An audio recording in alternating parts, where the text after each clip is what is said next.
Está no ar o Fora da Caixa.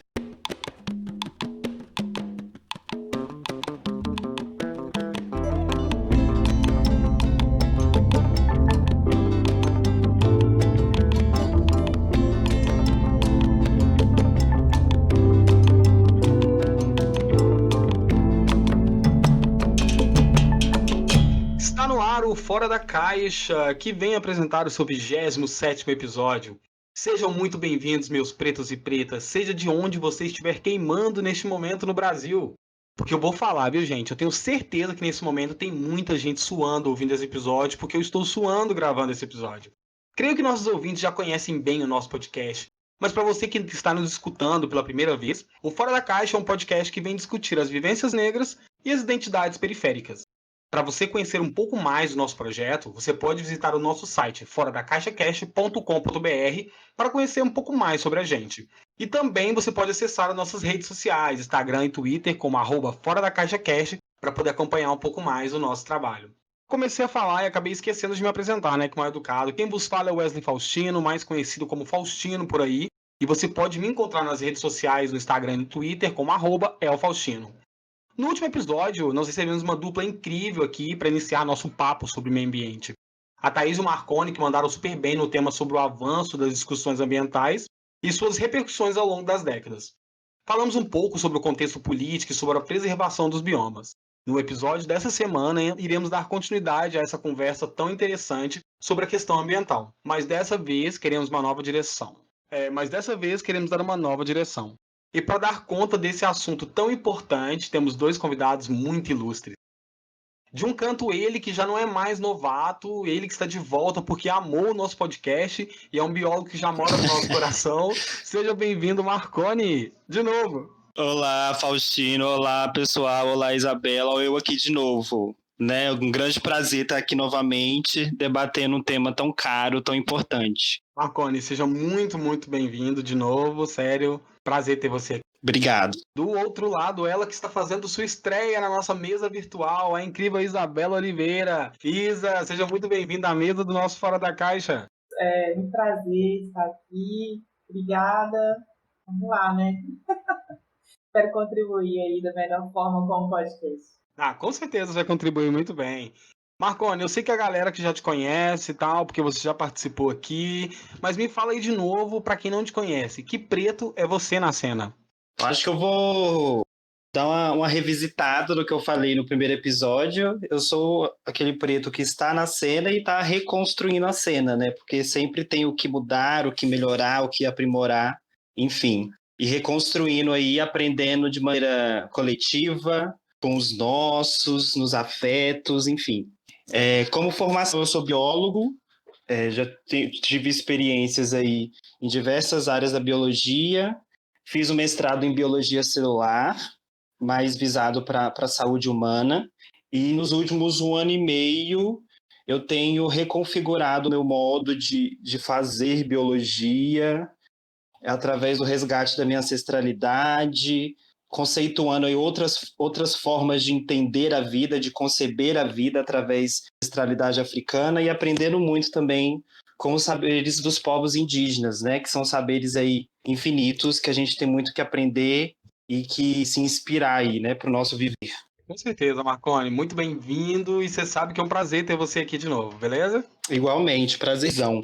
Isabela, para quem está em casa e não te conhece, mas deveria, fala pra gente, que preta é você na cena? Eu sou a preta que não descansa, que corre atrás, que está aprendendo também, né? Aprendendo a lidar com esses novos espaços que a gente está ocupando, né? Aos poucos, mas eu acho que a gente está chegando nos espaços e a nossa voz está sendo ouvida. É muito bom, assim, participar desse tipo de coisa, de um podcast, de uma palestra, de uma live, e expor as nossas vivências que foram silenciadas por tanto tempo, né? Então, eu busco isso, tenho buscado há algum tempo. Assim. Minha formação em geografia, formei na PUC e fiz mestrado em geografia também na PUC.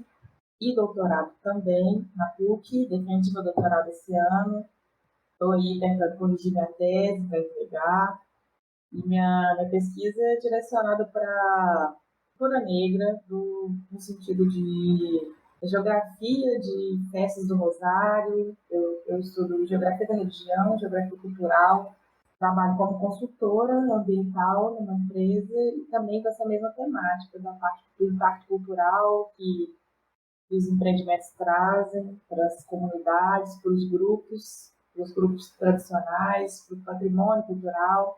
Fico aí transitando nessas questões e também me redescobrindo e, como o Marconi falou, assim, resgatando essa espiritualidade. Isabela, muito bem-vinda, viu? Vocês perceberam, né, ouvintes, que a gente tem uma galera bem diversa aqui, né? O Marconi e a Isa vão ajudar muito, vão engrandecer muito essa nossa discussão. Eu trabalho com censuramento remoto, né? Então eu já trabalhei em muitos projetos de mapeamento e uso-ocupação em terras indígenas, tanto no Pará quanto no Acre. E isso acaba dando para a gente uma amplitude muito grande, né? Uma visão muito grande sobre essa questão indígena. Há anos a gente tem falado sobre demarcação de terra, sobre regularização fundiária em diversos estados do Brasil. Então é uma discussão muito interessante. Eu espero que os ouvintes gostem. Isabela, só uma curiosidade antes da gente passar para o próximo quadro, Marconi. Eu sou calouro da Isabela. Quando eu entrei na faculdade de Geografia, a Isabela já estava lá.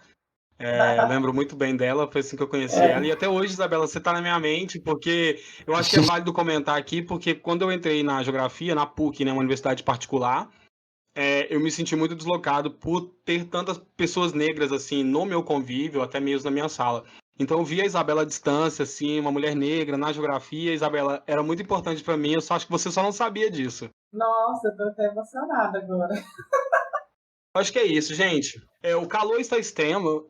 Como é que você, Marconi, você está queimando de São Paulo, né? De São Paulo, queimando de calor e de poluição também. Tá tenso, né? Em BH também tá tudo muito variado. E quando você vê um mapa assim, das temperaturas, o Brasil inteiro está queimando. Saiu essa semana, não sei se vocês viram, segundo o Serviço sobre Mudanças Climáticas do Programa Copérnicos, aquele programa europeu, o mês de setembro de 2020 já pode ser considerado como o mês mais quente já registrado no mundo. E outro alerta muito importante é que no último levantamento, no período de 12 meses, de outubro de 2019 a setembro de 2020, o planeta está 1,28 graus acima da média das temperaturas desde a era pré-industrial. Ou seja, a gente está aqui falando de um calor, né? Ou seja, essa semana, até na Sibéria, nós tivemos altas temperaturas. A gente está na primavera aqui no hemisfério sul, nós estamos nesse calor extremo, enfim, as estações já não são como antes, tá difícil de definir estações exatamente pela situação meteorológica, mas é isso, né? Só para as pessoas ficarem atentas. Vamos lá para nossa discussão, gente? Bora. Bora.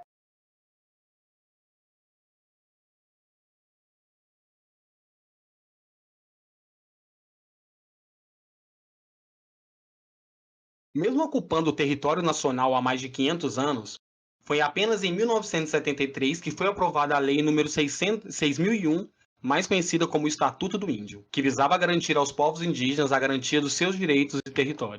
Em seu primeiro artigo, a lei estabelece que seu objetivo é integrar os índios à sociedade brasileira, assimilando-os de forma harmoniosa e progressiva. Ou seja, os índios ainda deveriam ser tutelados por um órgão do Estado.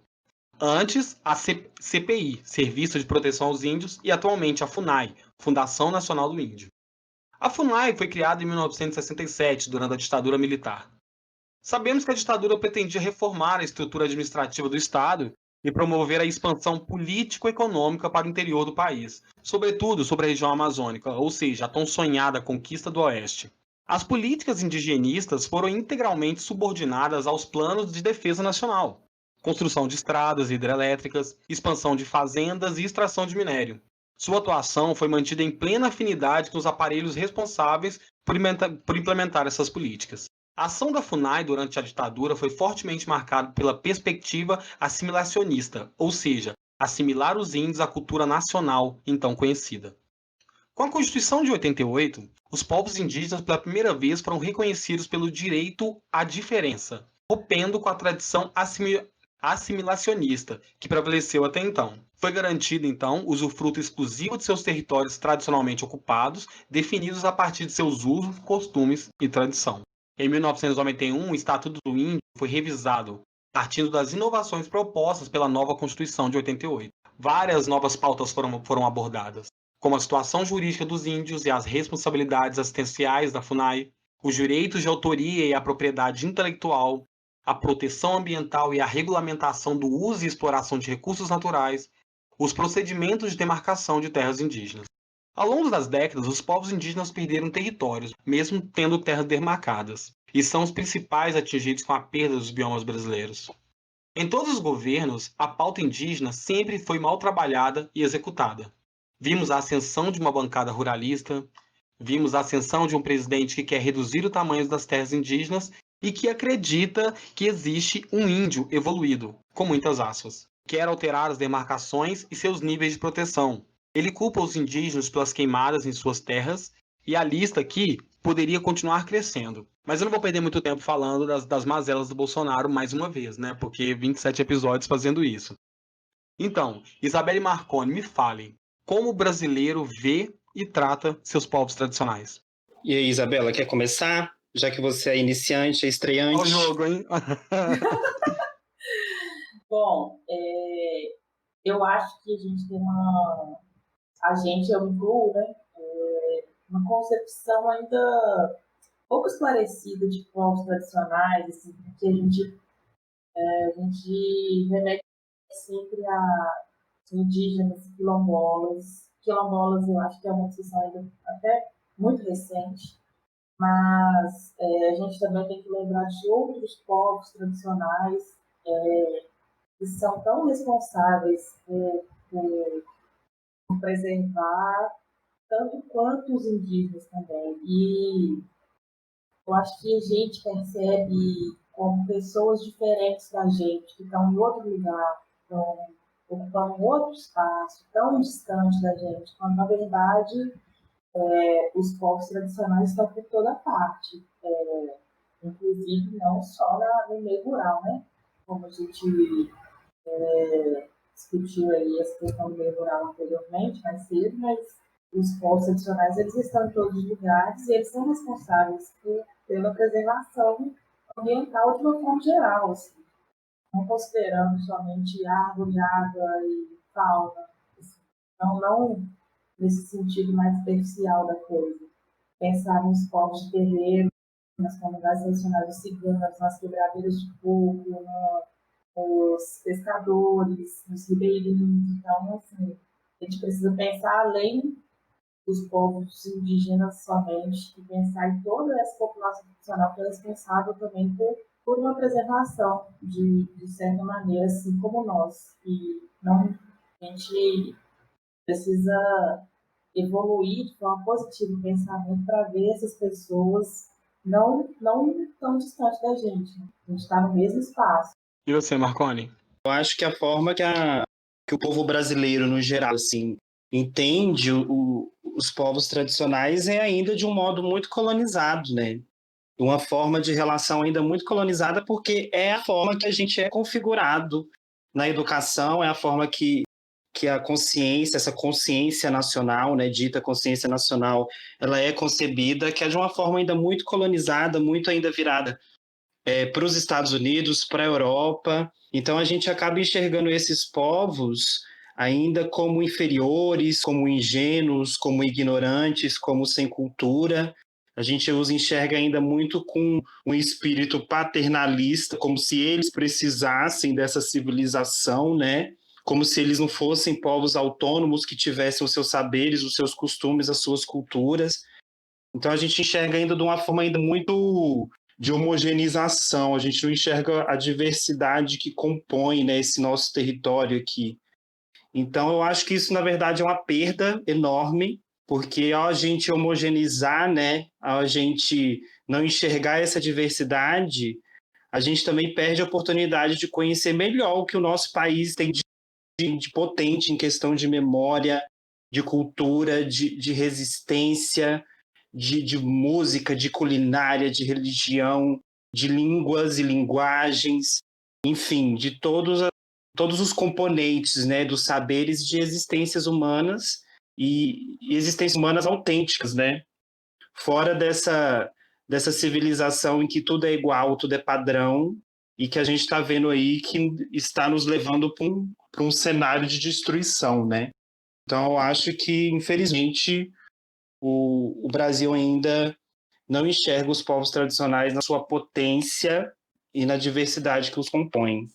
Mas, né, aí a gente coloca a importância desse podcast aqui, né, que é justamente isso, de democratizar esses saberes, de trazer, né, a experiência desses povos, a existência desses povos como de fato ela é, né, digna de ser conhecida, digna de gerar inspirações, né? E complementando o que vocês dois falaram aí, eu sempre penso assim, como é vamos focar no indígena por enquanto. Como é o indígena no imaginário do brasileiro, né? Como a gente é educado para ver. Porque quando a gente sabe que o Marconi diz, não é homogêneo, a gente sabe que existe uma diversidade nos povos indígenas, existe uma diversidade dentro dos povos quilombolas, mas no nosso aprendizado a gente aprende a ver de uma forma muito homogênea. O Dia do Índio, sabe? O índio da Amazônia, a gente esquece dos índios que estão na Mata Atlântica, os índios que estão nas reservas até nos seus próprios estados. Isso perpassa muito por como a gente ainda está no processo de educação, sabe? Como eu disse no episódio passado, que a gente discutiu as questões ambientais e como discutir sustentabilidade, discutir processos de reciclagem, quando a gente ainda não consegue introduzir esse tipo de discussão no processo de educação, nas escolas. E a questão dos povos tradicionais é a mesma forma, porque muita gente vai ter contato real com a realidade, com as discussões, com, que nem a Isabela disse, a questão quilombola é ainda mais recente, a pessoa vai ter contato com isso ainda talvez mais adulto, quando se depara com uma reportagem polêmica ou com uma questão de lei, sabe? Não existe um interesse geralmente genuíno no brasileiro, assim, no nosso processo de educação mesmo, de se identificar com os povos indígenas no nosso entorno. Exatamente, eu acho que desde o começo, né, a gente estuda a história da colonização, em que se ensina que os portugueses descobriram o Brasil, né? Mas na verdade eles acharam e invadiram esse território aqui, né? Hoje a gente já tem estudos antropológicos que mostram que as Américas eram povoadas por 40 milhões de pessoas aqui, de diversas etnias e povos indígenas aí, com explosão de diversidade de tudo que é cultura, língua, costume, arquitetura, enfim. Então, é realmente um não saber, né, da nossa Constituição como povo, como terra, como, enfim, como bioma também, né? Porque quando a gente fala de povos indígenas, de povos tradicionais, a gente também fala dos biomas que esses povos estão inseridos e que eles mantêm uma relação muito íntima, muito respeito, né? Então, a gente também, enfim, é uma distinção de diversas áreas do conhecimento e dos saberes, assim, é muito triste. Mas, como você falou bem, né, Marconi, esse pensamento colonial que está ainda muito enraizado, né, na nossa sociedade, principalmente no Brasil, né, de que o índio é o selvagem, de que é muito diferente da gente, é o estranho, e de que o negro é a pessoa, é o incapaz, é o que dá força bruta. E todo o nosso sistema educacional foi baseado nesse colonialismo também. E é ultrapassadíssimo. É bem ultrapassado mesmo. Quando hoje no Brasil a gente sabe que a maior concentração de terras indígenas e povos tradicionais indígenas estão na região norte do país, né? Porque grande parte das tribos que ocupavam a região litorânea e Mata Atlântica foram dizimados durante o processo de colonização, durante o processo de estabelecimento do Império, da República. E hoje a gente tem resquícios de populações indígenas na Mata Atlântica, no Cerrado, em outros biomas que não seja o bioma amazônico. E isso é uma realidade, né? Assim, a gente já dizimou esses povos no passado e continuamos fazendo isso conforme vamos ocupando os outros biomas com infraestruturas, construções de usinas. Belo Monte é um bom exemplo muito recente, porque está em discussão ainda a implementação da usina que foi implementada. Tem um grande impacto ambiental para a região ali. Várias tribos indígenas foram diretamente impactadas pelo empreendimento. E, por si só, a gente sabe que o empreendimento, como, por exemplo, uma implantação de uma hidrelétrica, uma abertura de uma estrada igual a Transamazônica, ela traz outros problemas além da infraestrutura em si, né? Que é derrubar o desmatamento, a vinda de de muita mão de obra de fora para trabalhar e se estabelecer nas regiões. E a gente começa a ter vários problemas, né, de confrontações com os povos indígenas a partir de infraestruturas propostas pelo próprio Estado, né? A gente nem está ainda falando da ilegalidade e de garimpos legais, de atividades legais. A gente está falando da própria ação do Estado e como o Estado consegue agredir esses povos, sabe? Sim, pensando na Constituição de que o Estado deveria garantir cidadania e segurança alimentar, sobretudo para os indígenas, né, que é uma questão mais antiga, assim, é tratada na Constituição. O Estado deveria garantir a demarcação das terras, que não acontece na prática. E eu acho que também o direito ao território para os povos indígenas é um direito de existência e de vida, porque é impossível a existência de povos indígenas ou de povos quilombolas sem o território, porque esses povos estabelecem uma relação com o território que é do nível de um território ser uma extensão do corpo, né? Em que eles têm todo um vínculo de cultura, de memória, de ancestralidade dentro da tradição, com os espíritos da floresta. Os indígenas trazem muito isso, com essa coexistência com os outros seres. Então essa sociedade, né, o Estado, dizimando os biomas dessa forma, também está dizimando os corpos desses povos, né, dizimando a ancestralidade desses povos, dizimando toda a sua história. Isso é um absurdo. A Isabela falou que está na Constituição a garantia de existência, de bem-estar, de autonomia desses povos. A não garantir território, a gente já aniquila tudo isso, né? Sim, você tocou num assunto assim, de a demarcação de terras é muito importante. E é uma coisa assim, que eu vejo assim, né, um negócio muito moroso, que assim, está praticamente parado nos últimos anos. Assim, a gente não vê essa demarcação acontecendo.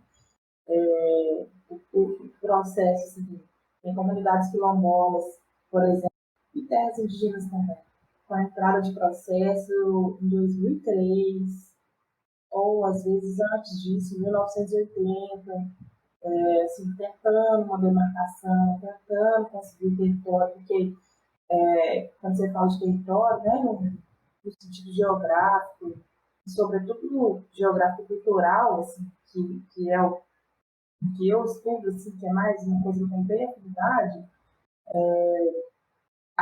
aquele espaço ali, eles, a partir do momento que se imprime uma identidade naquele espaço, ele se torna um lugar carregado de afeto, de simbolismo, que ele é insubstituível por outro lugar. E quando faz essa junção do lugar com a identidade, ele se torna um território para aquela população, para aquele grupo que está ali.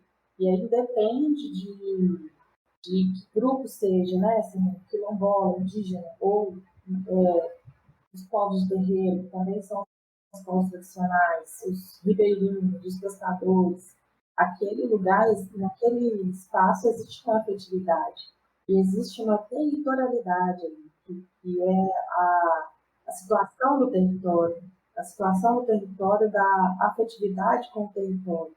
Então, é muito importante essa demarcação, não só para que as pessoas tenham a vivência ali garantida, mas sobretudo para a manutenção de uma identidade, de uma cultura que é muito cara para a gente, né?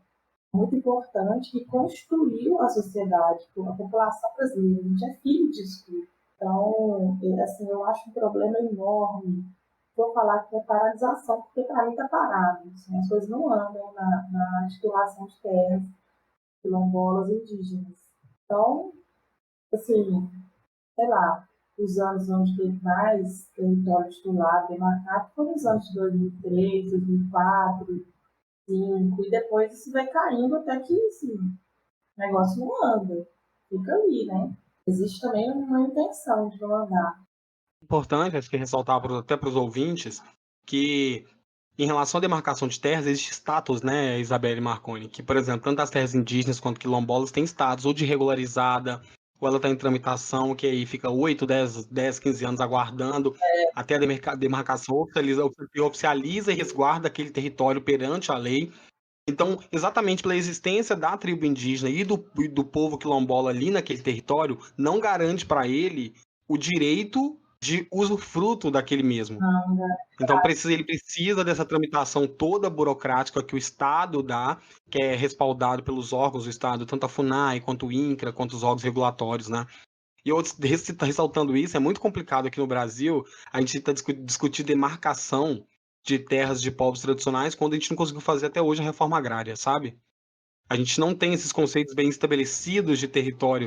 A gente tem um conceito na mente, mas espacialmente mesmo, a gente não consegue lidar bem com isso nas nossas políticas. Parece que não abarca isso de uma forma. A gente não põe isso na pauta para discussão. Reforma agrária, demarcação de todas as terras indígenas, todas as propostas já estão na mesa, regularização de todas as terras quilombolas que já estão em tramitação.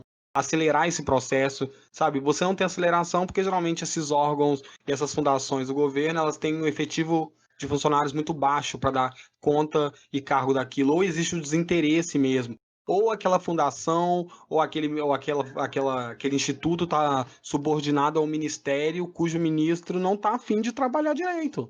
Então tem muitas nuances aí que dificultam durante vários governos a nossa situação com os povos tradicionais avançarem. Porque não se trata apenas do governo Bolsonaro. Sim, Os povos indígenas têm dificuldades desde a ditadura militar, desde a ditadura militar de se restabelecer. Sempre tiveram, né? Desde a colonização. Mas dentro dos governos, assim, desde o governo Lula, governo Dilma, todos os governos, os povos tiveram problemas. É que, assim, além de todas essas questões institucionais, né, e burocráticas, esses problemas todos, o fundo comum, assim, que atravessa todas essas décadas e esses governos e que dificulta a reforma agrária, que dificulta a demarcação desses territórios indígenas, quilombolas, é justamente a concepção que o Estado tem de território, né?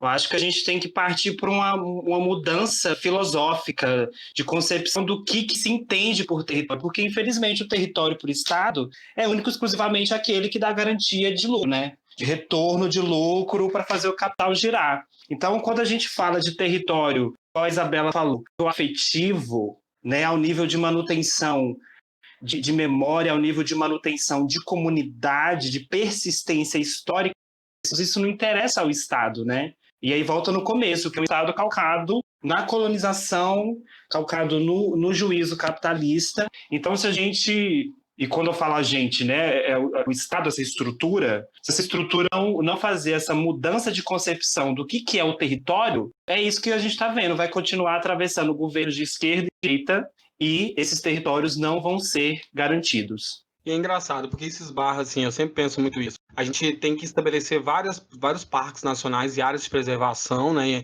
por lei, por meio de decretos, para garantir a preservação dos biomas. Exatamente. É. Não estou dizendo que não seja importante, mas a gente precisa do respaldo da lei para que haja da população esse respeito em relação à preservação daquela mata, em relação à preservação daquele povo tradicional. Sem uma lei, sem um decreto, sem uma demarcação de terra, sem uma cerca ali, parece que nada fica muito vigente. Parece que as pessoas não entendem direito. A gente fala, tem terras indígenas na Amazônia que tem a demarcação por cerca, tem lá a placa da FUNAI, o número do decreto, o registro da terra indígena, mas a terra indígena não tem garimpo, ela não sofre avanço da pecuária, de fazendeiros, não tem perda de terras, a gente não enfrenta os mesmos problemas? Então, é por isso que eu acho que essas mudanças, né, institucionais de demarcações de parques e afins, ela deve concomitantemente acontecer justamente com isso que eu falei, com essa mudança de concepção do que é território. E aí entra a questão também da representação política, né? De a gente lutar cada vez mais para que esses povos tenham representação do âmbito das decisões do Estado, né? E que aí entra também a questão da educação, né? De trazer os conhecimentos, os saberes desses povos para nós que estamos aqui, né, nessa dita civilização brasileira. É isso, para auxiliar justamente esses entendimentos, esses respeitos e a concepção dessa diversidade dessas culturas e dessas pessoas, juntamente com o território. Então, eu ia falar sobre... Você falou, né, essa coisa das unidades de conservação, né? E é muito engraçado isso, porque o fato da criação de unidades de conservação, de proteção integral, também esbarra também gera um conflito com a questão indígena e quilombola. E quando você cria uma unidade de conservação, de proteção integral, você está admitindo que nada pode ser interferido ali dentro.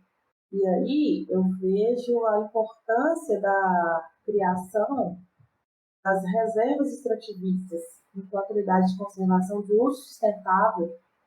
Eu já li leio algumas vezes sobre como que funciona, assim, em muitos casos, as reservas extrativistas, elas são muito mais presentes na região norte do país, justamente porque tem muitos extrativistas, então, né, a borracha tem uma reserva extrativista de seringueiros, tem uma reserva extrativista de castanho, tem uma reserva extrativista de, não sei, sei lá, pode ter, né, de coco, porque a partir do momento que as pessoas estão ali vivendo daquilo e gerando ali o seu sustento, que elas são direcionadas para a agricultura de subsistência e para comercialização de produtos para mercados locais, as pessoas cuidam daquilo que elas precisam daquilo e elas vivem ali. Então, eu acho que funciona muito mais em criação de reservas extrativistas do que um parque. E um parque onde, se eu tiver uma terra indígena ali na área que precisa ser preservada do parque, por exemplo, eu vou ter que tirar aquela terra dali. Isso, para mim, também não funciona muito bem. Assim. Cai num negócio que é o paraíso intocável, assim, natureza intocável. A gente tem que conviver bem com essa natureza, né? Com extrair e não esgotar o recurso, ser sustentável de verdade. Eu concordo muito com você, porque eu discordo dessa concepção ecológica em que não tem gente. Eu discordo totalmente disso.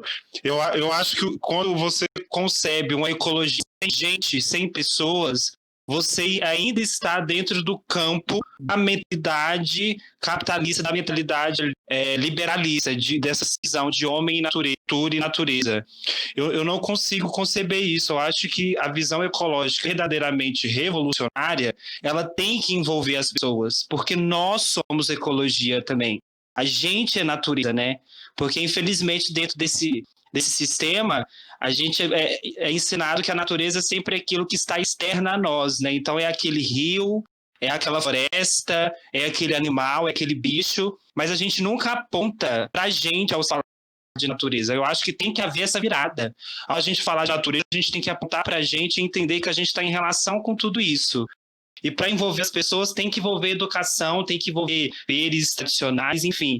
E é aí que os povos tradicionais entram como linha de frente com todo o conhecimento ancestral, milenar que eles têm, de desenvolver uma existência humana em total comunhão com o meio ambiente, sem degradar. Porque não é uma relação de extração, né? Não é uma relação abusiva com o meio ambiente, muito pelo contrário, é uma relação ecológica por si só. É uma relação ecológica ali fundamentada no saber de uma vida, né, de uma tradição. Eu acho isso muito rico, muito vivo. É por isso que eu acho que esses povos têm que estar na linha de frente nesses debates ecológicos, porque a gente tem muito que aprender com eles. Uma pergunta que eu queria ter feito no início, né, antes de começar a nossa discussão, para contextualizar para os ouvintes, quem são os povos tradicionais, né? A gente acabou citando aqui que são os indígenas e os quilombolas, ou tem mais algum que a gente pode acrescentar na nossa lista? Ciganos, quebradeiras de coco, pescadores, ribeirinhos. Ribeirinhos. Então aqui quando a gente discute meio ambiente, a gente não tá, e os povos tradicionais, a gente não está falando apenas isso, a gente não está falando apenas do indígena e do quilombola. A gente está falando de uma gama, uma variedade, uma diversidade de povos que ocupam as margens de rios no Cerrado, que estão na Mata Atlântica, que estão na Caatinga, que estão no bioma amazônico, que estão em todos os biomas brasileiros. E são diretamente afetados por qualquer mudança que a gente cause. Como a gente está discutindo aqui, um uso sustentável, um extrativismo, essa ideia de ter uma reserva extrativista. A gente está falando aqui de quando esses povos sofrem com a ação, né? Como, por exemplo, aqui as terras indígenas que confrontam grandes fazendas, grandes latifúndios.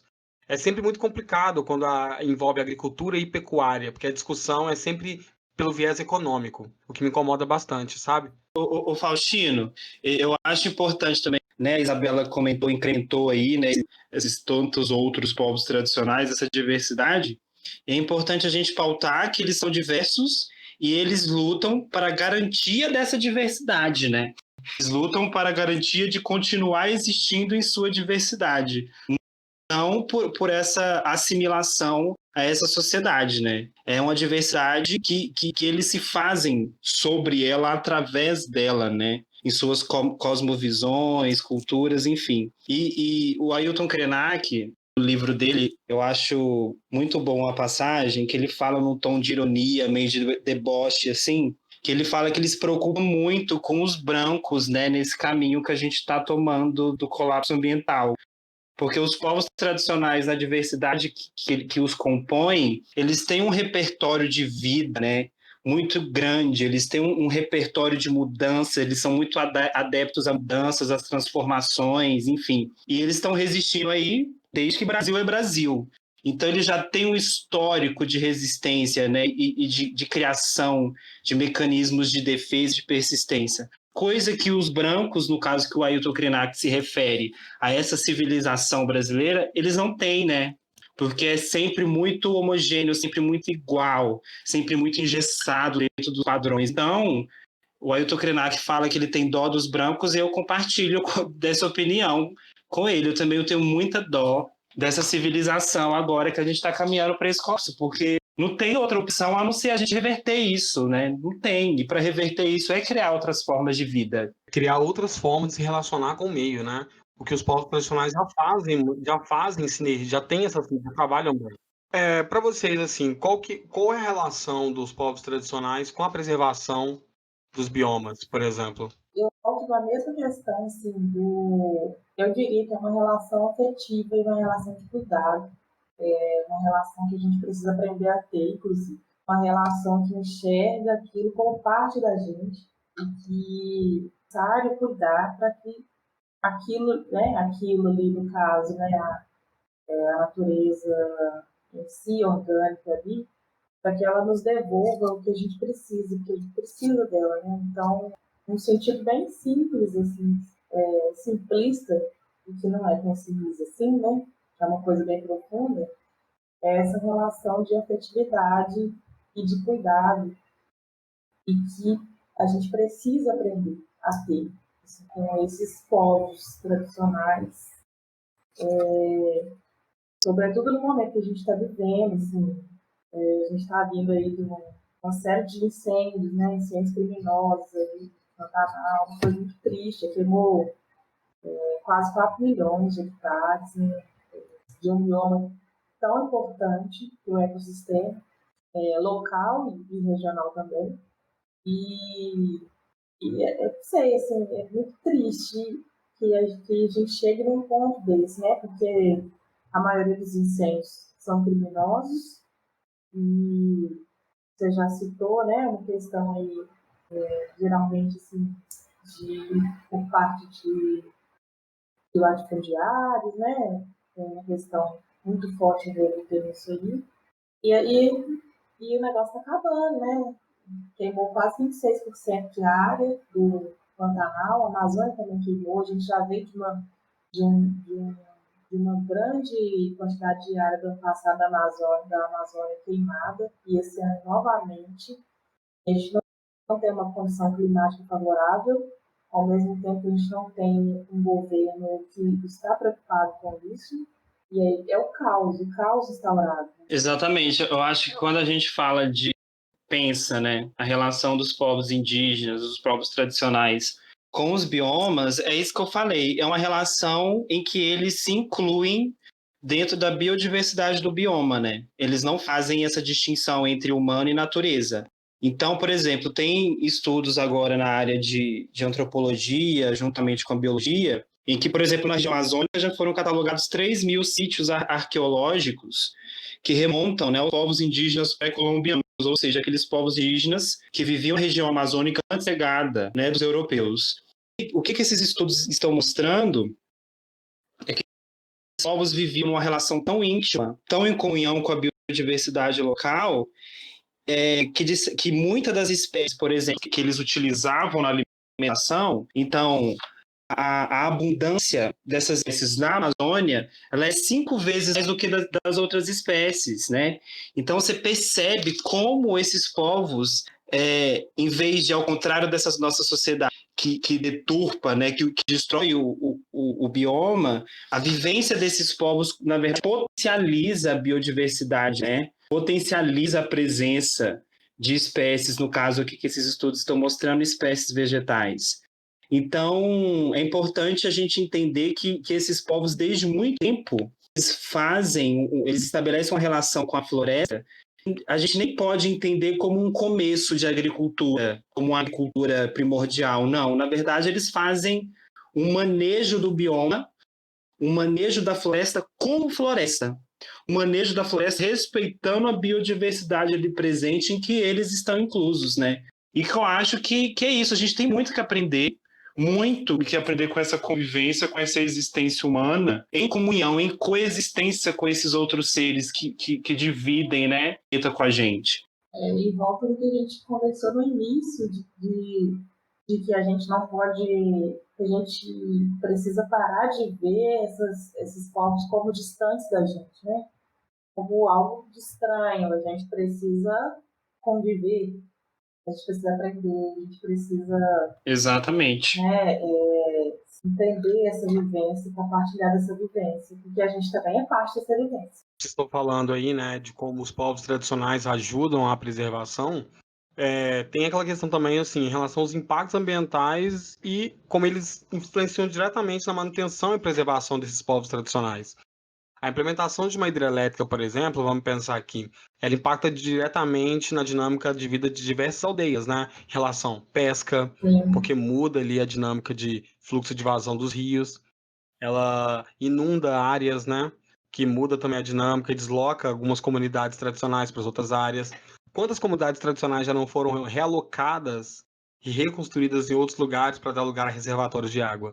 Muitas, muitas. Porque sempre a lógica política desenvolvimentista, ela sempre fala muito mais alto, porque a gente precisava de energia da mesma forma que a gente precisa de estrada, precisa de aeroportos, precisa da infraestrutura para continuar desenvolvendo como nação. Só que a gente não consegue alinhar desenvolvimento com preservação de uma forma adequada.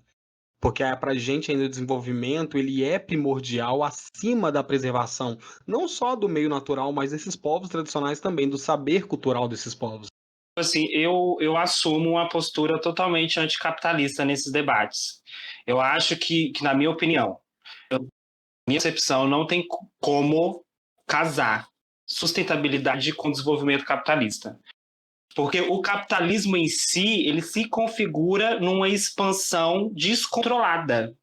Não existe capitalismo sem uma expansão descontrolada do giro de capital, do giro de commodity. Não existe. Se não acontecer isso, não acontece o capitalismo. E como casar a preservação de ambientes naturais com a expansão que sai corroendo tudo, em função de um lucro infinito, exorbitante, como se a Terra fosse infinita, exorbitante. Não à toa que agora estão investindo horrores, né, em pesquisas aí de colonização de outros planetas, porque o capital sabe que o planeta não dá conta. Só que ao mesmo tempo que sabe, ele não quer abrir mão do lucro infinito. Então já está aí estudando outras fontes de recurso. Então, enfim, eu não consigo pautar um debate nesse nível que não seja anticapitalista, porque para mim o capitalismo em si ele é antiecológico. Não tem como existir capitalismo e preservação, na minha opinião. Tem como, lógico, você garantir ali a existência até certo ponto, a preservação, a conservação. Só que aí, por exemplo, vem um governo como o Bolsonaro, um governo neoliberalista mais ferrenho, né, fascista, e aí que desmantela toda a estrutura do Estado, que não respeita a Constituição, que não respeita a lei, e aí a gente vê o país pegando fogo, parques pegando fogo, aldeias pegando fogo, Pantanal sendo consumido por fazendeiros, justamente pelo capital, né? Então é isso, eu não consigo conceber a nossa existência como seres vivos, a existência do planeta, a durabilidade do planeta no capitalismo. Para mim, ou acaba com o capitalismo, ou o caminho que a gente vai seguir é o da extinção. Eu não consigo não travar uma luta anticapitalista. Seu comunista! Menino, eu acho que eu não sou comunista, talvez um ecossocialista. Talvez um ecossocialista. Ah, é bom, isso é bom, isso é bom. Ah, tá. Isso é sempre muito importante, né, Marconi? Porque é muito complicado, né, essa questão nossa de como a gente vê, porque vale ressaltar aqui para quem está ouvindo a gente, porque essa questão de levar para a legislação, de levar para o sistema jurídico a questão de demarcação de terras e de preservação desses povos, não é uma questão só no Brasil. Os povos indígenas foram massacrados e dizimados em diversas nações, os aborígenes na Austrália, os Exatamente. povos indianos nos Estados Unidos pela conquista do Oeste, os povos pré-colombianos na Bolívia, no Peru. Então a gente tem assim um histórico de que o avanço da civilização ele precisa sobrepor as outras e dizimar elas assim, culturalmente mesmo falando. Na própria Europa, os povos tradicionais foram dizimados. Não, é tanto que são poucos, né? Quase não existem povos tradicionais europeus assim, né? Exatamente. Em números, a gente deparou esse ano com muitas pessoas se assustando quando descobriram que a população indígena do Brasil pode ser em torno de 1 milhão. E a galera achando isso muito, nossa, porque a galera imaginava que era cada tribo tinha 5, sabe? Assim, tá lá, tá muito longe, tá lá na mata. Eu tô aqui e ele tá lá, sabe? O índio. Exatamente. Assim, e tudo pelado, com pena, a gente tem que trabalhar nosso imaginário, porque eu sei que a caçando. galera que sai daqui da região sudeste e vai lá pro Pará, pra Rondônia, fazer um ecoturismo, vai numa aldeia e vê um índio com iPhone e fala: não paguei pra isso Uhum. aqui. Pode pôr sua pena. Eu paguei pra você pôr sua pena e tá aqui pelado. Porque o nosso imaginário do povo tradicional é esse. Você quer chegar num quilombola e quer ver a É galera batendo tambor num lugar muito super exotismo ainda, né? bonito, colorido. Você não. A gente tem muito uma visão exotista ainda, né? Isso polui muito o nosso julgamento. E é complicado, né? Polui julgamento, se polui, é isso, né? Se polui essa nossa concepção, cria uma barreira, né? De um verdadeiro conhecimento e de uma troca de saberes ali. Isabela, você como chegou a comentar, igual a gente está falando aqui, desde 67 a discussão sobre a demarcação de terras indígenas e ser aprovadas em leis e tal. Mas a questão quilombola é muito mais recente, né? Assim, a discussão ainda é muito pequena ainda, né?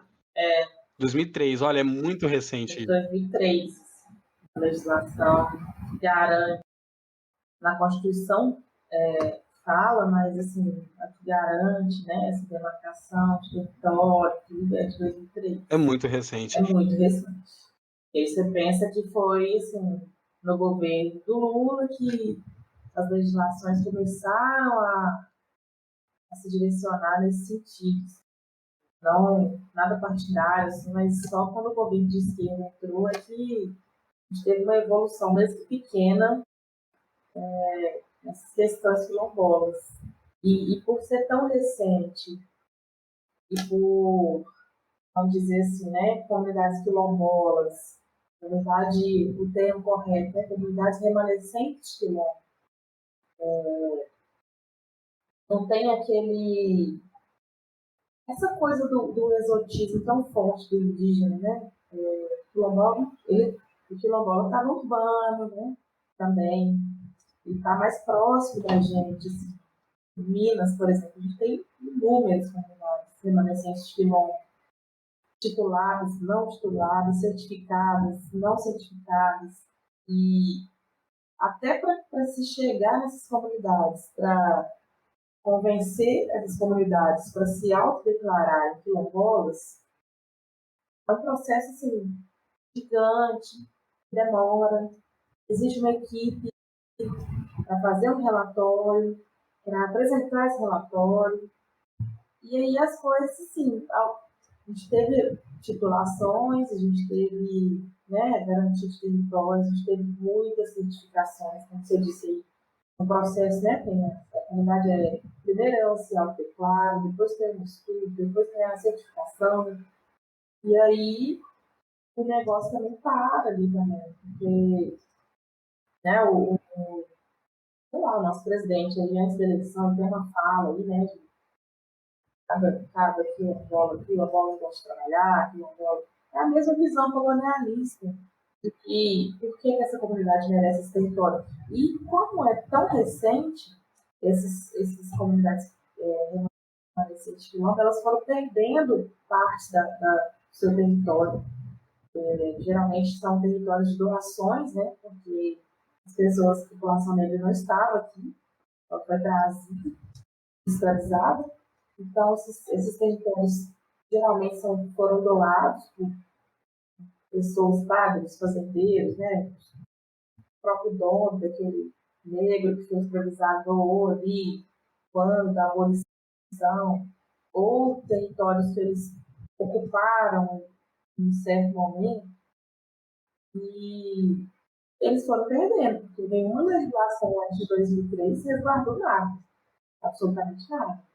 Nosso território tinha lá 20 hectares, hoje tem 5. E mesmo assim eles não conseguem. A gente tem um exemplo disso aqui em Belo Horizonte, que é o Quilombo de Luizes. Já está certificado, já está no processo de titulação, aqui urbano, Quilombo urbano. E, assim, o histórico é que parece que o território deles era enorme. E hoje, assim, esse negócio vai ficar em discussão. Eu acho que vai. É um exemplo, né? Como tantos outros. Então, a legislação, ela existe e, assim, não é tão eficaz, mas quando não existe, ainda é pior. Quando não existe, ainda não resguarda nada. E aí, só em 2003, a gente teve uma legislação para resguardar a comunidade remanescente de quilombo, que também é tão importante para a constituição da nossa identidade do nosso território. E principalmente para nós, pessoas negras, né? Porque esses territórios quilombolas, as comunidades de terreiro, eles são a fonte viva, né, desses saberes ancestrais, né? É a fonte que ainda resguarda as línguas africanas, as danças, os ritos, os vestuários, as comidas, os mitos, né? Então tá tudo ali e isso é de extrema importância, né, para nossa sobrevivência como pessoas negras, para nossa constituição de subjetividade, para nossa desconstrução da mente, né? Territórios são vitais para nós. Porque a gente tem a preservação dos patrimônios materiais e também a gente tem a preservação dos patrimônios imateriais. São saberes culturais, igual o Marconi disse, os mitos, uma dança. Não são palpáveis, mas eles existem e fazem parte da composição cultural e histórica daqueles grupos. Mas isso ainda é uma discussão que ela já tem alguns anos aí, né? Que tem essa discussão dos patrimônios imateriais, né? Pelo IFAM. Mas ainda assim, tem muito a trabalhar, né? Mas até o decreto de patrimônio imaterial, ele é de 2003 também. É tudo muito recente. E assim, a gente não avançou em 40, 50 anos sobre a questão indígena, dando grandes passos. A questão quilombola a gente está engatinhando, sabe? Por quê? Porque eu ainda volto, não sei se vocês concordam comigo, mas eu volto.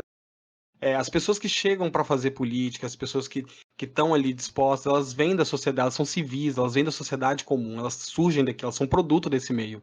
Elas também são produto desse mesmo imaginário que a gente tem, dessa mesma ideia que a gente tem sobre os povos tradicionais.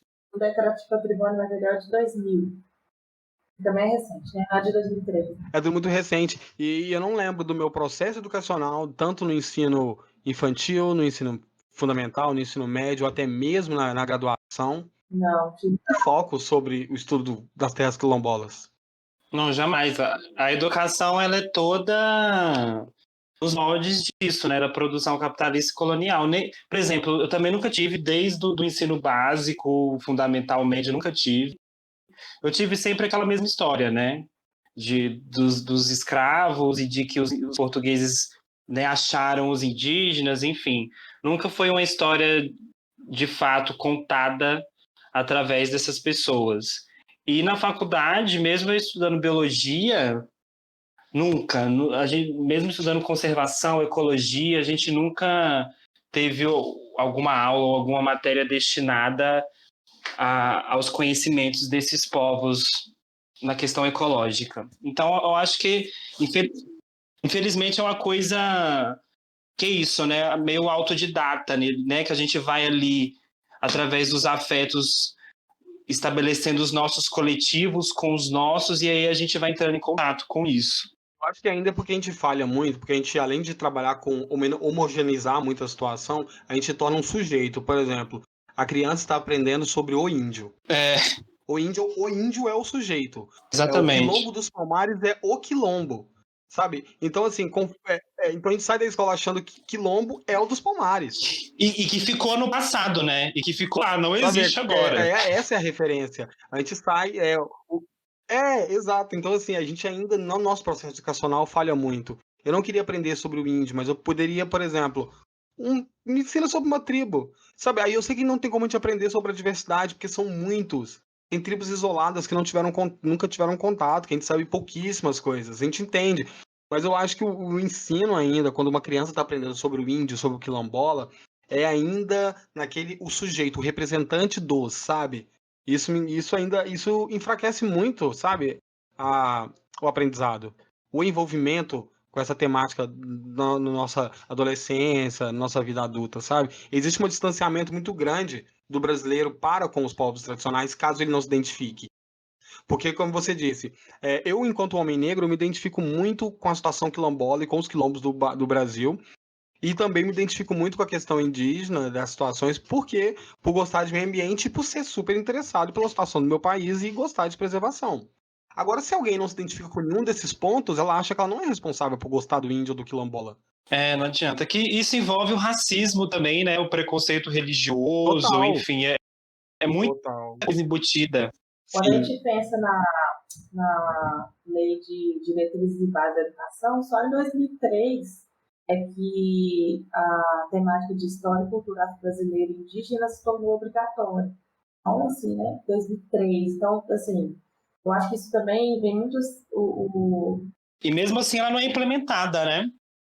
Eu acho que, assim, até começar a realmente se consolidar isso, realmente demora uns anos. Só que isso também vai muito de a nossa geração, né, para chegar em estudos de nível superior, né, hoje somos muito mais pessoas negras e indígenas com curso superior do que na, na década de 90, por exemplo. Na década até de, sei lá, até 2000 a gente pode considerar isso. A partir do sim, momento que a gente. Aí tem uma legislação de cotas, que vem também, né, com esse governo de esquerda, que garante a permanência nesse espaço, né, a entrada e permanência. E aí, quando a gente vai alcançando, né, aí eu tenho muito mais professores negros, eu tenho muito mais pessoas trabalhando nos órgãos públicos negras. Não é o ideal, mas eu tenho mais do que eu tinha antes. E a gente é que vai começar a fazer essa diferença de dentro do sistema. Tá? Assim, eu penso, né? Quando eu vou Exatamente. dar uma aula, eu tenho certeza que eu vou abordar essa questão. Porque é importante para mim, é cara para mim. E aí a gente vai mudando a estrutura do sistema, mesmo que aos poucos, quando a gente alcança esses lugares. E antes da gente não tinha ninguém interessado também em mudar essa estrutura do sistema, porque branco só favorece branco. E muitas vezes a lei de ensino e cultura, de ensino da cultura, história africana e afro-brasileira, ela não é muito bem implementada porque os educadores não têm formação, né? A academia não dá essa abertura. E aí o que a Isabela está falando, é a gente ocupar esses espaços, ter representação política, ocupar esses espaços com as nossas narrativas e cair para cima, reestruturar isso tudo, né? qualquer tema, a gente sempre esbarra nessa questão. Reestruturar o nosso processo de educação é extremamente importante para que a gente consiga chegar e resolver outros problemas, sabe? Chegar em outros meios. E a gente, quem Isabela disse, a gente já consegue ter um panorama, um cenário bem diferente. A gente tem uma participação indígena e negra muito maior hoje na educação, na política. Não é o ideal, mas é muito maior do que há 10, 15 anos atrás. E esse número tem que melhorar, assim, não em passos a cada 10 anos, né? A cada É década a gente tem um urgente. avanço. A gente tem que melhorar a cada ano. Essas nossas participações é urgente para que essas mudanças realmente comecem a acontecer. Porque esperar que políticos insuficientes e brancos comecem a pensar sobre essas questões não vai acontecer. Porque não acontece há décadas. Na verdade, há 500 e quantos anos que o Brasil tem? Tem sempre uma questão sobre cultura versus preservação, né? Que A gente sempre esbarra assim, no que a gente não concorda na cultura alheia para determinar se é moral e isso em saberes culturais.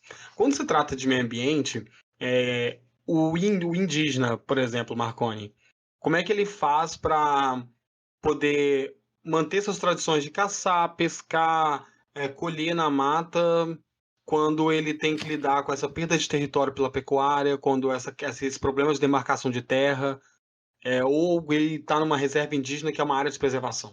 O que eu sei é justamente isso, né? Que eu comentei. Que o território para essas pessoas é a extensão do seu corpo, né? E aí tem o termo corpo-território, né? Junto. Que o território que é corpo e o corpo que é território. Tá tudo ligado ali. Então, o território é um arcabouço onde todos os sentidos das vidas dessas pessoas estão ali. Então, os espíritos da floresta, os alimentos, os animais, os Yanomami, por exemplo, eles estabelecem uma relação com os animais a nível de parentesco. Para eles, os animais são os ancestrais deles, que no tempo passado os animais eram humanos, e aí o céu caiu, e quando o céu caiu, os humanos do passado se tornaram os animais do presente. Então, eles têm uma relação exatamente de parentesco com tudo que o rodeia. Então, eles também não fazem uma distinção de biótico e abiótico. A pedra, por exemplo, para eles é um ente vivo, porque ela contém uma energia vital, né? Ela é uma criação da Terra, então ela contém uma energia de vida. Então, quando o Estado entra com ameaça, seja física, né, de queima de território, ou a ameaça de epidemia, né? Por exemplo, a gente com a pandemia do coronavírus, muitas tribos indígenas aí sendo afetadas com o vírus. Então, quando isso acontece, você retira a autonomia dessas pessoas, né? Você retira o sentido da vida dessas pessoas. É um cenário muito triste, é desolador. Os povos indígenas, agora, né, no governo Bolsonaro, com a pandemia, eles falam que eles estão vivendo um novo genocídio, e de fato é um genocídio, né? É um genocídio físico, do espírito, do psicológico, é uma coisa, assim, bizarra. A gente está falando de povos tradicionais que ocupam essa terra há mais de 300 anos. A Constituição Federal de 88, ela também garantiu no seu artigo 68 a propriedade de terra ocupada pelas comunidades quilombolas. No entanto, de 88 até hoje, poucas comunidades no Brasil receberam o título de propriedade de suas terras, o que é surreal. É uma luta centenária. E assim, é desgastante. Eu imagino que essas comunidades eles sentem um desgaste, porque gerações que vão passando, né, Isabela, assim, e os problemas são os mesmos enfrentados, a legislação não acompanha, e eu fico pensando, qual que é a dificuldade de a pauta de um governo ser totalmente direcionada aos povos tradicionais? Eu vou voltar na crítica ao capitalismo de novo, eu vou ficar recursivo. vou ficar... Sim, mas eu acho que a provocação é mesmo essa, Marconi, porque a gente sempre vai esbarrar muito nessa questão de que a gente ainda está uma coisa versus a outra, sabe? De que a gente precisa definir um lado para poder desenvolver. A história do Brasil, assim, em diversos aspectos, independente só de povos tradicionais ou de meio ambiente, ela é pautada por abrir mão de algumas coisas para a construção de outras. Exatamente. A gente sabe que às vezes isso é necessário nas tomadas de decisões. Mas quando se trata de preservação cultural e preservação ambiental, não tem que ter uma balança, não tem que ter um lado que tem que pesar mais. Tem que ser garantido a preservação dos biomas. Tem que ser garantida a preservação dos biomas, porque é a manutenção da nossa própria vida aqui nas cidades, e tem que ser garantida a vida e o espaço de território cultural desses povos tradicionais para que eles permaneçam e mantenham a cultura deles que está antes da nossa chegada. Sabe, eu falo em nós aqui, estamos aqui agora, sabe? Acho que a quebra disso, Faustino, é exatamente a quebra também dessa concepção dessa humanidade universal, única. Que, Verdade. tipo, só existe um modelo de humanidade, de existência humana na Terra, que é essa humanidade que é tecnológica, que é da mercadoria, que é urbana, Branca. e que, enfim, que é tudo isso, que é branca, que é masculina, que é cisgênero, que é heterossexual.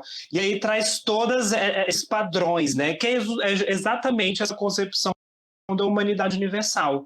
E tudo que está fora disso é desumano. não está dentro do grupinho seleto, então não merece a dignidade de existência, não merece território, não merece cultura, então fica aberto para dizimação. E aí eu faço um paralelo aqui, que da mesma forma que essa humanidade universal, né, essa humanidade ocidental, ela faz a divisão do que é humano e o que é natureza, a partir do momento que essa humanidade não inclui os povos tradicionais como humanos, eles relegam os povos tradicionais àquilo de animais, a animalidade. E aí a gente vê, né, a base do racismo está aí. Então, da mesma forma que essa sociedade ela pouco se importa em aniquilar os meios naturais, pouco se importa em aniquilar os povos tradicionais, porque os povos tradicionais e o meio natural para eles é a mesma coisa. Entendeu? Não está dentro da concepção racional, tecnológica, então não merece o nosso apreço. Então, é isso. Para mim, é acabar com essa visão de humanidade universal e colocar no centro a diversidade. Nós não somos todos iguais, nós somos diversos nas nossas constituições, nós temos as nossas vidas diversas justamente porque nós somos natureza. E natureza não se faz sem diversidade. Eu vou falar que é um tema inteiro para outro podcast, que é um assunto que daria muito pano para manga. Mas, por exemplo, fica muito complicado. Todos os problemas que a gente tem listado aqui sobre demarcação de terra, preservação cultural desses povos tradicionais, agrava muito quando se tem um governo como o nosso, o governo atual do Brasil. Por quê? Por exemplo, a gente está tendo que. Quando em algum governo você teve todos os dias uma notícia sobre terra indígena, sobre alguma tribo, assim, eu fico até brincando, mas tem muita gente que no imaginário Yanomami tem esse nome na cabeça de tanto que ouviu esse ano. Então, assim, tem estado muito nos holofotes essas questões indígenas, porque também o governo não facilita com as suas decisões e com as suas declarações, né? Um governo descaradamente declarado anti-povos tradicionais. Genocida. É genocida. Quando você nomeia como você nomeia Você tem um slogan que chama Deus acima de tudo, né? Sim, como você nomeia um evangélico com essa tentativa de cristianizar, sabe, os povos indígenas isolados, é proposital. Você tem um objetivo muito direcionado ali, religioso, do governo em relação para fazer isso. Porque tudo que está acontecendo a gente já sabia. Sabe, a gente tem que lembrar que quando o Bolsonaro era deputado, ele voltava para redução do tamanho das terras indígenas, porque ele achava um exagero o tamanho das terras indígenas. Não é nenhuma surpresa. Assim, a surpresa Não, a surpresa ele existir. a surpresa é ele ter virado presidente, né? Essa que é a surpresa, essa que é a grande piada. Gente, e o problema é que ele não sabe dialogar com as diferenças, né? Então isso dificulta muito. Não, só esse logo de Deus acima de tudo, isso já é extremamente opressor, assim, porque Deus de quem, Não falam português. né? Porque é isso, né? Na concepção cristã é um Deus só, né? É a visão monoteísta, né? Um Deus. Agora, se a gente vai para os povos tradicionais, normalmente esses povos eles têm uma concepção politeísta, né? De vários deuses e divindades. Então, já nesse slogan, você já vê que há um massacre cultural aí, né? Sim, e quando você indica uma pessoa para liderar esse grupo que vai cuidar das tribos isoladas, a gente não está falando das tribos indígenas que têm contato contínuo com a gente aqui. A gente está falando de tribos isoladas que não têm contato quase nenhum com a gente, com a dita civilização, né, com as áreas urbanas, com os estudiosos. Isso, não falam português, e você vai chegar, vai levar uma flechada mesmo. E o representante que vai cuidar desses grupos, o cara é ele é um dos pastores, membros daquele movimento MNTB, que é Movimento Novas Tribos do Brasil, que é um movimento religioso que tenta evangelizar os indígenas desde 1950. Então não é uma tática nova. A tática nova é que é sancionado pelo presidente. Então esses movimentos que tentam acabar com os indígenas, tanto vindo da direção dos ruralistas, uma pegada religiosa, ele é antigo no Brasil. Agora ele está tendo pau e na Exatamente. assinatura. E a gente tem que lembrar que o Bolsonaro ele fica andando muito na linha ali da inconstitucional, porque ele beira a inconstitucionalidade toda vez que ele abre a boca. E a gente vê isso também na Fundação Cultural Palmares, né? Olha o presidente da Fundação Cultural Palmares, né? Tipo assim, é o mesmo esquema. E aí pega o lobby, tipo assim, mas é um homem negro. Ok, é um homem negro, mas que não compactua com os interesses da população negra no país, né? Compactua com o interesse do governo, da estrutura, né? E aí, esse show de horrores que a gente vê. Então, assim, é bem recente que os censos do IBGE que são feitos a cada 10 anos, é bem recente o levantamento que faz a pergunta se a pessoa se considera indígena ou não.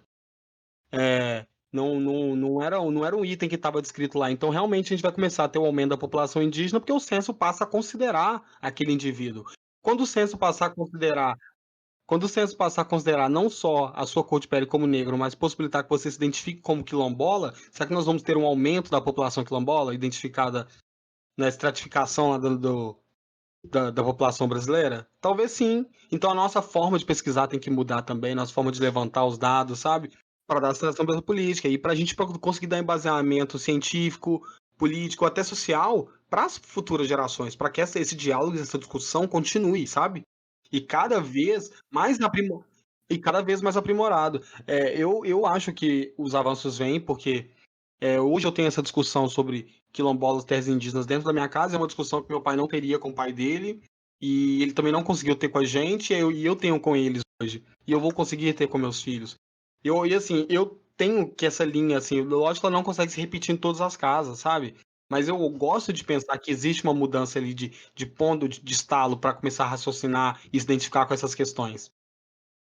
Gente, eu acho que é isso. Acho que a gente conseguiu abordar, assim, não, essa discussão é muito ampla, a gente poderia ficar uma semana que ainda não terminaria, mas a gente conseguiu perpassar por uns bons aspectos aqui. Gostaria de agradecer muito a Isabela e o Marconi. Vocês querem acrescentar mais alguma coisa? Eu já falei demais, eu acho que tá bom. Se deixar, eu fico falando aqui a noite inteira. Ah, gente, tá ótimo. Não, agradeço demais vocês. Foi ótimo essa discussão, vale muito a pena. E é uma discussão que todo mundo em casa deveria se interessar, independente de estar num podcast que você gosta, se está numa reportagem que você está assistindo, ou se você tem que estudar sobre. É um assunto que deveria despertar interesse em todo mundo, porque cabe a você também proteger o outro indivíduo, principalmente os povos tradicionais. E aí a gente tem aquele hábito, né? Quando está tendo uma manifestação indígena na sua cidade, no centro daqui de BH mesmo, a gente vai? Não, porque eu não sou índio, então eu não levanto e vou lá manifestar pelo que ela nem sei o que eles estão ali na frente da prefeitura fazendo. Então, assim, esse desinteresse nosso de se manifestar e levantar a voz apenas quando a gente se sente tocado ou faz parte da nossa discussão, tem que morrer um pouco, sabe? A gente tem que começar a se importar um pouco mais com as causas alheias para tentar entender o que eles estão discutindo, o que está sendo levantado ali, e começar não para senão a gente dá atenção para as coisas muito tarde, sabe? Exatamente. E saber que. Muito tarde. e- Eu lembro há 10 anos atrás, quando eu entrei na graduação, eu lembro de muitos problemas com terras indígenas, muitas questões, muitas discussões. E é engraçado que hoje eu escuto o nome dessas mesmas terras indígenas e o problema é o mesmo, 10 anos depois. E hoje o problema está mais popular, né? Como eu falo popular, assim, está ganhando o holofote e a mídia, e eu acho que só tem ganhado todo esse espaço por causa das declarações do presidente. Porque em outros governos a questão indígena não era tão pontual assim no Jornal das Nove, sabe? Ah, gente, então vamos lá, vamos para o próximo quadro? Bora. Agora o aconteceu na semana, aquela parte do episódio que traz para você algo que aconteceu na semana, fato ruim ou um fato bom, né? Depende do humor aqui do convidado. E aí, quem de vocês quer começar? Ou eu posso puxar? Uai, pode ser eu. O que você trouxe pra gente? Bom, o que eu trouxe pra gente essa semana é o Prêmio Nobel da Paz, né, que vai ser entregue nessa sexta-feira, dia 9 de outubro, em que o cacique Raoni está concorrendo, né, para ganhar o Prêmio Nobel da Paz. Então, vamos torcer para né, esse ser ancestral presente em nós, de tanta luta, de tanta resistência, ganha esse prêmio, né? E através disso que a pauta indígena ganha ainda mais destaque internacional. Eu também tinha pensado nessa questão do Raoni, né? Tomara que ele ganhe mesmo, uma pessoa muito importante, que dedicou a vida, né? À proteção das florestas e da pauta indígena. Mas tem uma coisa que não aconteceu na semana, que eu acho importante para essa discussão, é que esse ano, no meio do ano, a UFMG ela determinou o reconhecimento de detentores de saber com o título de detentores de conhecimentos tradicionais mas com o título de notório saber, que é equivalente a uma titulação acadêmica em nível de doutorado. Então, acho importante essa discussão, uma coisa Eu muito adoro essa interessante que a notícia. FUG fez e que vai ser importante para essas pessoas também. Eu gosto desses exemplos surgindo, porque para mim tem que ser replicado, as universidades têm que absorver esses bons exemplos que vão surgindo aí e replicar Brasil afora para que isso se torne, nossa, uma questão cultural nossa, sabe? É maravilhoso. Dá esse espaço mesmo, né? Que vai ser incrível. E é isso que a gente falou, né? De aprender com esses povos, né? Sim, nossa, exatamente. É o que eu trouxe, assim, não sei se vocês viram, né? Que a FUNAI, né, para variar, a FUNAI é a Fundação do mas a FUNAI é gerida por um governo insuficiente, então ela vai ser insuficiente, né? Ela está sendo desmontada, está sendo um desmonte horrível das suas equipes, cortes de recursos, principalmente para as equipes que trabalham com tribos isoladas. E vivendo numa época de pandemia, isso é uma questão que preocupa muito vários membros da presidência, mas mesmo assim, o presidente da FUNAI, que é ele ignora qualquer pedido contra exonerações, ele nega os desmontes e nega qualquer crítica, né? Governo negacionista, para variar. E à medida que a gestão vai ignorando esses pedidos, né, essas equipes trabalham com esses povos indígenas, o coronavírus vai matando cada vez mais. A gente tem cada vez mais aumentando o número de tribos atingidas, de povos isolados que estão sendo afetados pela pandemia. E a FUNAI não tem feito nada. Ela tem diminuído o efetivo e não tem escutado os servidores que já estão nessa função há muito tempo. Isso graças ao presidente, né, que foi nomeado recentemente também pelo Bolsonaro. É uma notícia triste, porque a gente está falando aqui de uma questão de proteção dos povos tradicionais, e a Fundação Nacional do Índio, que deveria resguardar isso, ela tem interesses muito pessoais na hora de fazer suas definições e seu empenho ali de recursos, e isso só ferra muito mais a situação dos indígenas, né, país afora, com essas tomadas de decisões. Quem devia nos proteger não nos protege, isso que é triste. Então vamos lá para o nosso momento de indicação, para o de preto para preto. Agora, o de preto para preto, aquela parte do programa que a gente traz para você uma indicação, um filme, uma série, um livro, um feed no Instagram, o que a gente julgar interessante. E aí, Isabela, o que você quer indicar para a gente? Começa aí. Eu quero indicar o documentário Sementes, que está no YouTube e fala das candidaturas negras após o assassinato da Marielle no Rio de Janeiro.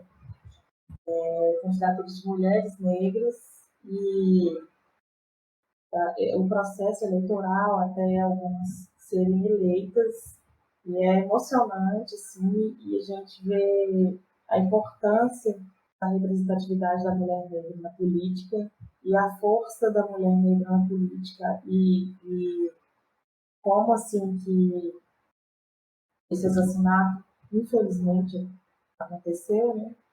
E como que ele realmente gerou sementes. Assim. A gente tem sementes e para toda essa pauta, né, que a gente fala de povos, comunidades tradicionais, a gente também está num momento de eleição e eu gosto sempre de frisar que a gente precisa colocar mulheres negras na política. É muito importante. Então, a minha indicação é esse documentário aí, que chama Sementes. Maravilhoso. E você, Marconi, o que você trouxe para a gente desta vez? Bom, eu trouxe duas indicações de livros, porque uma coisa muito interessante que tem acontecido nos últimos anos é o aumento, né, de produções literárias de pessoas negras e indígenas, que quando a gente fala de povos tradicionais também são culturas muito calcadas na oralidade, né? Então, quando esses povos começam a produzir livros, né, começam a adentrar a essa nossa cultura, principalmente a gente que está na academia, essa cultura do letramento, ao eles produzirem isso, eles também tensionam ali, né, o debate ali, tensionam a disputa de narrativa. Eu acho isso muito importante. E tem dois livros muito interessantes, que são livros pequenos, de rápida leitura, assim, de uma linguagem muito fácil de compreender, só que de um conteúdo potente. Então, o primeiro livro é do ativista quilombola, o Nego Bispo. Ele publicou um livro em 2015 que chama Colonização, Adoro. Quilombos, Modos e Significados.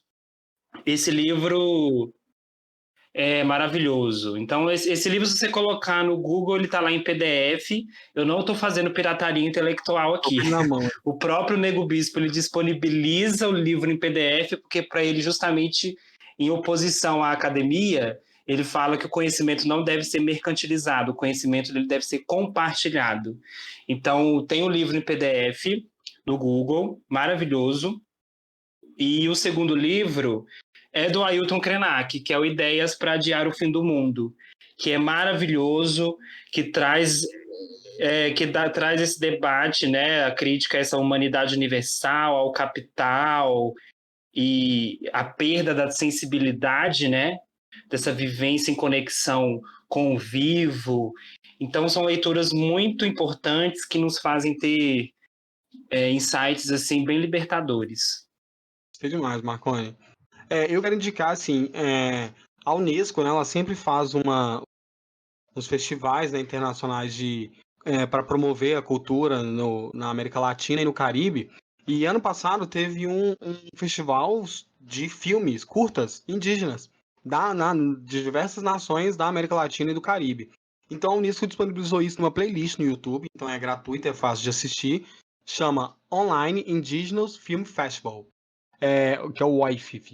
Então assim, tá, vai estar linkado aqui no post para as pessoas poderem ver, vale muito a pena. Eu assisti só uns 6, não consegui assistir tudo, são mais de 20 mini curtazinhos, documentáriozinhos assim.